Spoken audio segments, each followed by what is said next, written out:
On a national level, first of all, railroads are utterly essential. They're not going anywhere, they're actually expanding. And the government is putting billions into upgrading railways, so they're part of our future, no question. So railroads have a lot of great things about them. They have history. If you live near them, they're part of your life. They're part of the rhythm of your life. And on a national scale, the U.S. has some of the most rail lines of any country in the world, I believe, or something like that. So an awful lot of people live near one, and they don't know all the things that come along with that. And nationally, there are 6 really big carriers, and those are the ones you really look at when you're questioning what railroads are carrying or how they are conducting themselves. And one of the things nationally that these big carriers are doing, they run according to something called Precision Scheduled Railroading, PSR, and that means it is moving product as fast and efficiently as possible is the number 1 priority.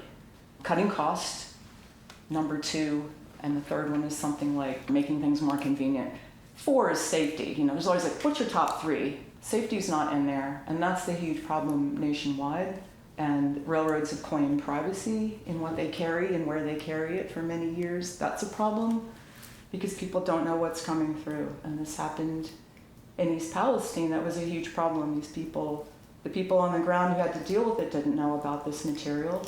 They didn't know how to deal with it. And the first responders didn't have enough information to push back when the railroad handled it their way, which was expediting running trains again. Basically, nationwide, the railroads have too much power. They're hugely profitable. They do what the heck they want, generally, and they're fighting regulations that would protect us, that would have protected the people in East Palestine and the surrounding areas.